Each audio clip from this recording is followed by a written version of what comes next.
শরীয়তপুরের জাজিরা প্রান্তে পদ্মা সেতুতে থেমে থাকা বাসকে পেছন থেকে আরেকটি বাস ধাক্কা দেয়। এতে ঘটনাস্থলেই প্রাণ হারান বসুমতী পরিবহনের হেলপার তোফায়েল মিয়া। মঙ্গলবার সকালে ঘটে এই দুর্ঘটনা। আমি অফিসার ইনচার্জের নির্দেশ মোতাবেক ব্রিজের উপরে ব্রিজ কর্তৃপক্ষের সাথে আলোচনা করে ব্রিজের উপরে যাই এবং যাই দেখি যে বসুমতী পরিবহন লিমিটেড এবং পদ্মা স্পেশাল পরিবহন লিমিটেডের ভিতরে একটা দুর্ঘটনা ঘটছে। উক্ত দুর্ঘটনায় বসুমতী পরিবহন লিমিটেডের হেলপার, তার নাম হচ্ছে মোহাম্মদ তোফায়েল হোসেন মিয়া, সে ঘটনাস্থলে নিহত হয়। কুষ্টিয়ার ভেড়ামারায় লালন শাহ ব্রিজের টোল প্লাজার সামনে মোটরসাইকেল ও কাভার্ড ভ্যানের সংঘর্ষ হয়। দুর্ঘটনায় মারা যান পুলিশ পরিদর্শক মোজাহারুল ইসলাম ও উপ পুলিশ পরিদর্শক কায়েস উদ্দিন। তারা দুজনেই পাবনার ঈশ্বরদী ডিএসবিতে কর্মরত ছিলেন।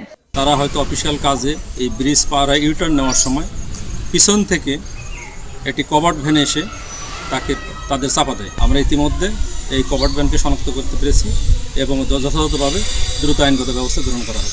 মঙ্গলবার দুপুরে সাতক্ষীরার তালা উপজেলায় ভটভটি উল্টে পড়ে মা ও ছেলের মৃত্যু হয়েছে। প্রত্যক্ষদর্শীরা জানান, ভৈরবনগর মোড়ে একটি মোটরসাইকেলকে সাইড দিতে গিয়ে গাড়িটি নিয়ন্ত্রণ হারিয়ে উল্টে যায়। ভটভটির নিচে চাপা পড়ে ঘটনাস্থলেই মা ও ছেলের মৃত্যু হয়।